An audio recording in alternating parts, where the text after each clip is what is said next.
I was on Manora Road to my friend's house, the one that cuts through the fields outside the village. Boots met gravel that still held the day's warmth, even though the air had turned sharp. It was past 10, the hedges black on both sides, and the sky clear enough that stars showed through the gaps above them. My hand stayed in my jacket pockets until the thought came without warning. A tap at the base of my skull that said, "Look up." My feet stopped where they were. My neck tilted back, and there it was, a white point moving steady across the black like any satellite on a calm night. Then the line broke.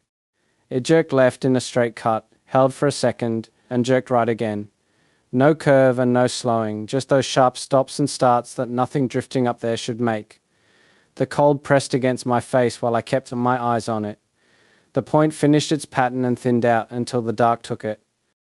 Gravel stayed under my boots, empty road on either side, yet the space above the hedges felt wider than it had a minute earlier. I stood with my hands loose until the memory started to lift, grey and flat like something left out too long. I was small again, fences taller than my head, the same light moving the same way over another empty stretch of road. It had steadied first, then broken into those same straight segments. The air around me had told me not to look away, and after it passed I stayed planted in the same spot, quiet pressing in from the fields. A voice came up with it, not out loud, but said inside my head as if it had always been there. It said I was chosen for a purpose. The words sat there without any heat or weight, the same flat tone both times. Between that night and the next clear thing, the days had run together into one stretch. I remembered waking in a room that was not mine, air too still and light coming from no window or bulb I could find. Figures stood just out of reach, tall enough that I had to tilt my head back to track them. One moved closer and the air shifted around it, the rest stayed at the edges. I tried to shift my weight and nothing answered. My hands had gone cold on the Scotland road. I flexed my fingers once and the gravel answered under the movement. The memory stopped there, the same gap I had never crossed, and I was back where I stood, older, fences lower now, but the fields the same. Nothing moved across the sky anymore. I started walking again, slower, boots finding the same ruts. The twitch in my skull had gone quiet, yet the space it left felt larger, like something had been taken out and not put back. The distance between the hedges seemed wider than when I had started out. I reached the first bend and stopped, listening to my own breath and the faint wind moving through the grass on either side. The road stayed empty ahead. My shoulders had locked without me noticing, and I rolled them once to loosen the joints. The light had not returned, but the pattern it left in my mind kept repeating, straight cuts that stopped and started again. I kept my eyes on the gravel for a while, counting the steps between ruts, until the fields on both sides began to settle back into their usual shape. The cold had worked its way into my jacket by then, and I pulled the collar higher without slowing. When I lifted my head again, the sky was only stars, steady and ordinary, and the road kept running forward into the dark. The clean angles kept me from calling it a plane or a satellite later. It had not wandered, it had corrected itself, like something choosing points on a line. The countryside had gone back to being a road, fences, grass, and black fields, but my body had not accepted that answer. Every time I blinked, I saw the same clean angles above me, and the old feeling underneath them kept opening wider. The road kept its straight line under my boots, while the pattern from the light kept cutting across the inside of my head. I counted the fence posts on the left to keep my feet moving, but the numbers slipped after 4 or 5, and I had to start again.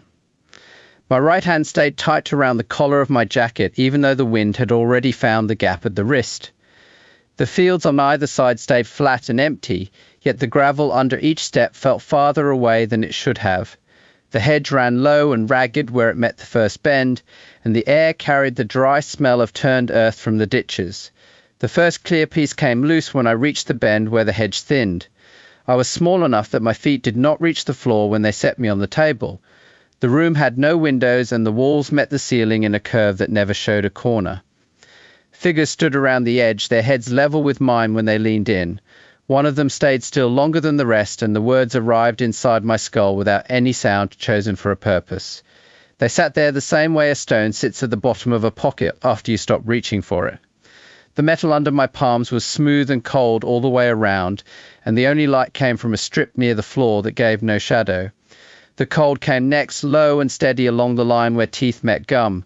I remember gripping the edge of the table with both hands, the metal cold enough to bite through skin, but nothing else stayed after that.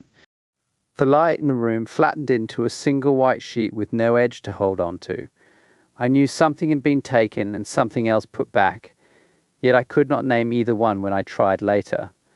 That blank space stayed with me through every year after, the same way a bruise stays after the colour fades. The air in the room had no smell and no movement, only the steady pressure against the sides of my head. I stopped walking when the memory finished its first pass. The road ahead looked the same, but the distance between the ruts had changed in my head. I turned in place once, checking the fields on both sides, then started back the way I had come. Each step landed heavier because the ground now had to carry the weight of the table edge and the white sheet together. My shoulders stayed locked forward, the same posture they had taken when my hands gripped that metal years before. The wind pressed the jacket against my back and found the same gap at the wrist it had found before. Prayer came into it on the third or fourth step back. I had whispered the words under the blanket at night whenever the pressure returned, asking for it to stop or at least to be explained. Nothing answered then. The room always found me again anyway, the same rounded walls, the same even figures, the same instructions settling into the same pocket. The marks showed up in the gaps I could never fill, the hours that disappeared between supper and morning, the way I learned to keep my eyes on the floor when the light outside the window moved wrong. The gravel shifted under each boot the same way it had shifted under my feet on the way out, only now the sound reached me slower. By the time the first houses showed at the far end of the road, the two pieces had locked together. The light that zigzagged above the fields tonight carried the same instruction the figures had given at the table. My jaw stayed tight without me telling it to, the old cold dread sitting along the gums exactly where it had started. The memory did not feel new. It felt like a seam that had finally split after years of being walked over. The fence posts passed on the left in the same order they had come, only now each one marked another step closer to the bend and the pavement beyond it. The wind moved through the grass on both sides, steady and low, while I kept counting the fence posts back toward the bend. I kept counting those fence posts until the last one lined up with the bend and the path turned toward the row of houses. My boots hit the pavement again and the grass sounds faded behind me. The key was under the mat where I had left it. I let myself in, climbed the stairs in the dark, and pushed open the door to the flat. The sofa bed was already pulled out, sheets turned back from the morning. I switched the lamp off, checked the tape on the drawings above the footstool, and lay down with my arm over my eyes. The radiator settled into its usual ticks against the wall. When I opened my eyes, the bulb was burning again. The shade sat at the same angle, but the light cut straight across the mattress and pushed the far corners of the room back another foot or two. The footstool stood 3 steps from the end of the bed. One of the tall shapes had climbed onto it, legs tucked tight, head turned toward the drawings on the wall. The second shape waited behind the lamp, knees angled backward, arms straight down. Both reached higher than the ceiling should have allowed, yet nothing touched the plaster. I pushed up onto my elbows. The one on the footstool stayed fixed on the taped paper, its narrow body blocking part of the lowest drawing. The light from the bulb pressed straight into my face until my eyes watered, and the metal rim of the shade blurred into a yellow ring. A steady pressure settled across my chest, not from any hand but from the air itself, growing heavier the longer I held myself upright. It eased me back down onto the mattress the same way a hinge swings shut when the screws are loose. The figure near the footstool had not come in like an animal. It held itself with a careful stillness, head canted toward the drawings as if the lines on the paper mattered. Those drawings were ordinary things to me before that night, scraps taped up because I had nowhere better to put them. With that thing studying them, they felt like evidence I had left out by accident. I remember the lifted corner of one sheet moving a little in the heat from the lamp, and the movement made the rest of the room seem even more still. I tried to pull one leg under me, and could not get the muscle to answer. The blanket shifted only as far as the pressure allowed it. The shape behind the lamp stayed partly hidden by the glare, but the outline was impossible to mistake. Long arms, narrow middle, knees turning the wrong way under a body too tall for the room. It did not lean over me or rush toward me. It waited, and that was worse, because waiting meant it had already decided what was going to happen next. The radiator kept ticking against the wall, but the sound came thin, like it traveled through another room first. My arms rested where the pressure had placed them, palms up on the sheets. The shape on the footstool never shifted its gaze from the drawings. The one behind the lamp kept its head level, facing the bed. Neither one made a sound I could catch over the ticking. The light stayed steady and yellow, bright enough that the edges of the shade cast hard lines across the floorboards. I remember thinking that if I could just turn my head far enough to see the door, I could make the room normal again. A door meant hallway, hallway meant stairs, stairs meant outside air, but my head would not turn. The room shrank to the lamp, the drawings, the footstool, and those two figures holding their places as if they knew exactly where every object belonged. My breathing stayed shallow under the weight on my chest, and each breath made the light tremble in my eyes. I could still see both figures when the room began to narrow at the corners. The drawings stayed exactly where the tape held them, one corner lifting a little from the wall. The pressure on my chest did not lift or change. It held me flat while the bulb kept burning and the two shapes remained in place. My back pressed into the mattress until the ticking of the radiator sounded even farther away, and the light did not dim. I came to on my back, with the cold metal pulling heat straight out of my skin. Concentric plates made up the floor, each ring set a little lower than the one outside it, all sloping toward the center like they had been pressed in by the same tool. A round table of the same dull metal stood right beside me. I must have rolled off it when whatever force let go, because my shoulder still carried the edge of that drop.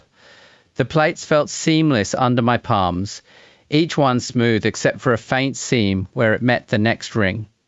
I could hear air moving through vents I could not see, a steady pull that never changed pitch.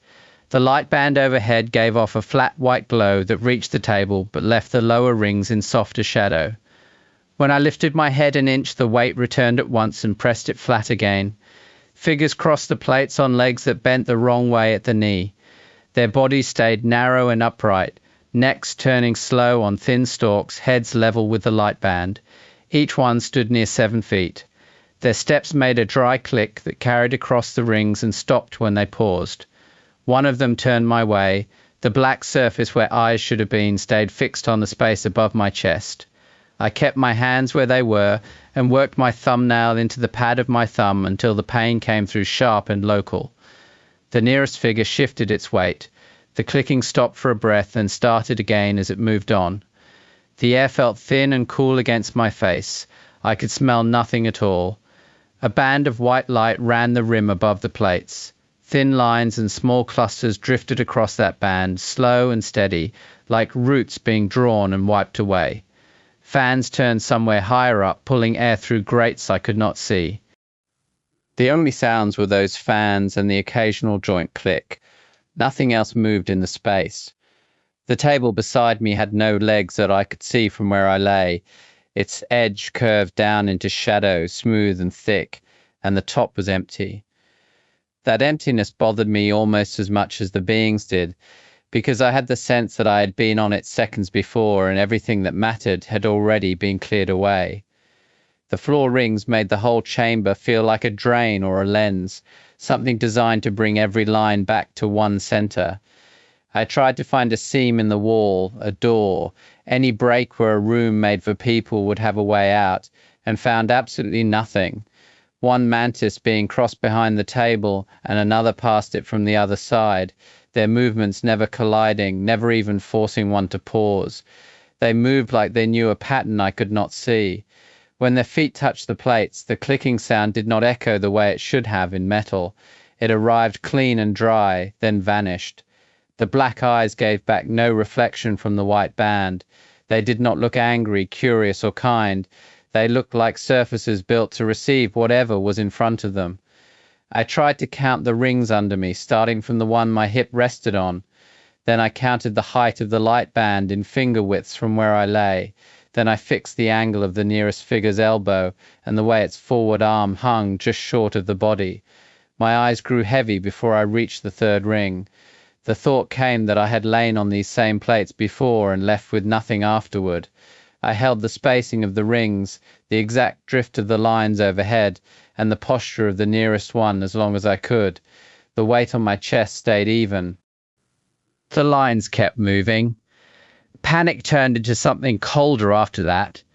I knew I could lose this room the same way I had lost the others. The thought was not dramatic. It came as plain as touching the floor. Memorize or it disappears. So I forced my eyes to move in a loop.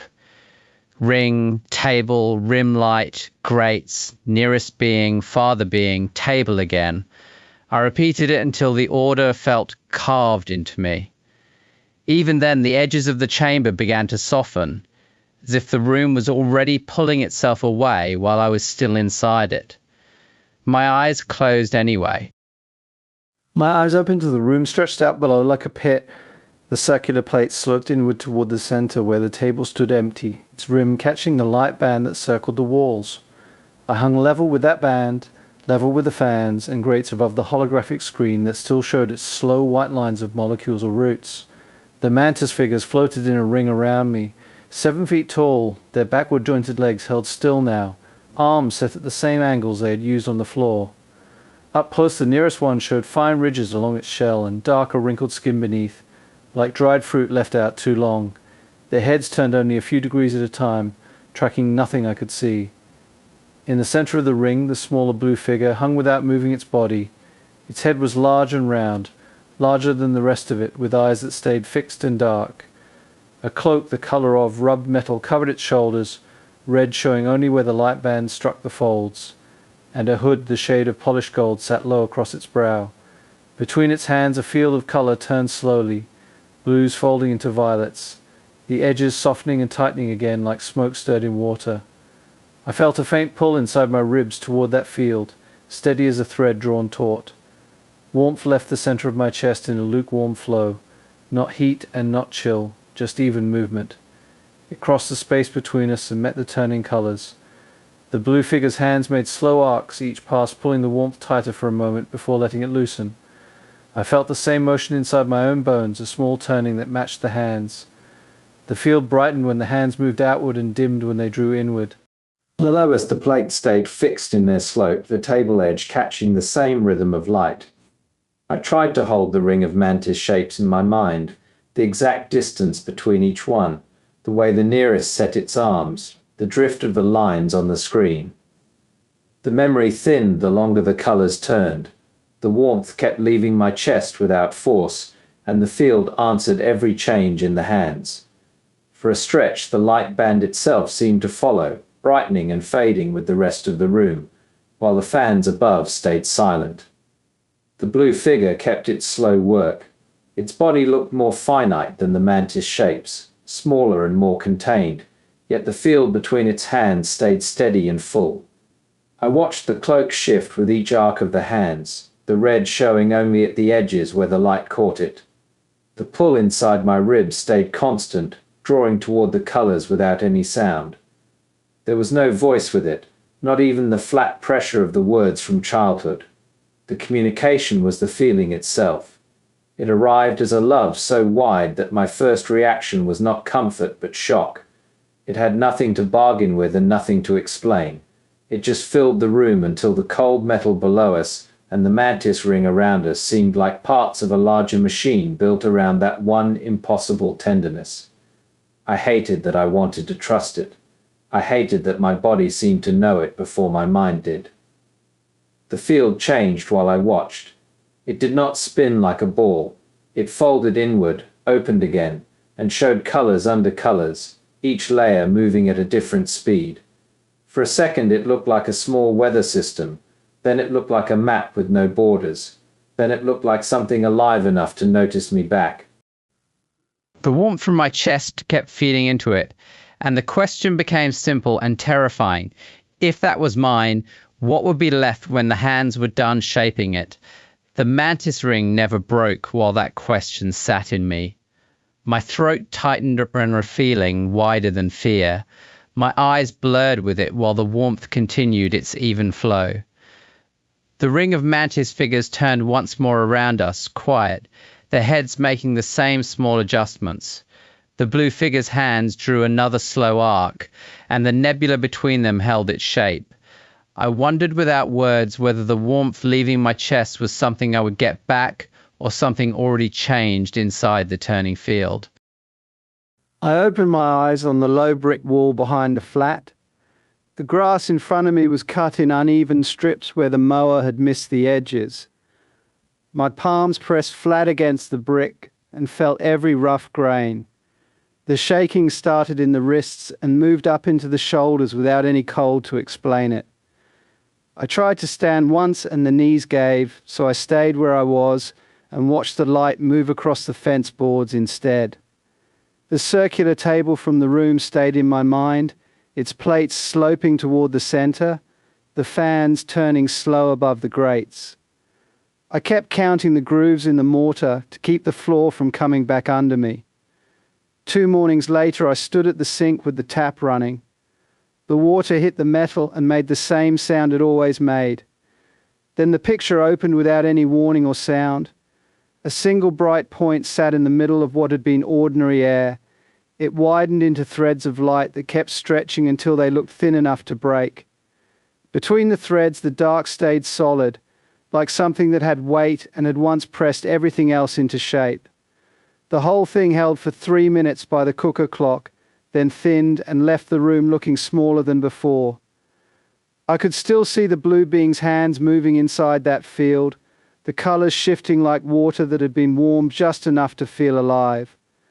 The sentence came back on its own while I stood there with wet hands. Chosen for a purpose, it sat next to the older picture that had never fitted with anything else. The tall shape in the bedroom doorway, the way the hall light slid along the scales on its neck, the eyes that stayed level with mine without blinking. I could feel the pull again, the same one that had made me put one foot in front of the other toward the stairs and the dark outside. This time it did not fight the newer memory. They rested side by side like 2 stones on the same shelf. The mantis that had stood behind the lamp stayed clearest, its backward knees catching the light that should not have been on. I went back outside and sat on the same wall. The brick had warmed a little under the sun. My fingers found the same grooves in the mortar and stayed there. Nothing moved in the garden except the slow shift of shadow lengths. The shaking eased only when the light changed enough to show it was later than I had thought. I kept my hands where they were until the feeling in the chest settled into something that did not pull or push, just stayed. The energy that had left my chest still felt like it had taken something with it and put something else back in its place. The garden wall stayed solid under my palms long after the light finished changing. I started checking the small of my back every morning because the ache sat there the way the table had sat in the center of the room. The drawings on the wall stayed where they were, but the one of the tall shape never looked finished no matter how many times I added to it. The blue being's cloak had been the color of old metal, and the hood had caught the light from the field in a way that made the round head seem larger than the body underneath it. That difference stayed with me when I tried to place the whole thing next to anything I had read or heard. The fear that came later was not about the pain or the light. It was the thought that the person who walked back into the flat might not be the same one who had been taken from the bed. The field had moved something, and I could not tell whether what came back carried all the same memories or only the ones that had been allowed to return. I kept the garden wall under my hands until the shaking stopped for good that day, but the question never left the space between the 2 memories.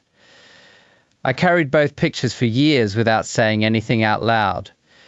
The reptilian memory stayed separate, the way it had always been, a thing that had tried to draw me out of the room and then followed when I ran. Telling any of it now is only because the weight has not changed and someone else might feel it too.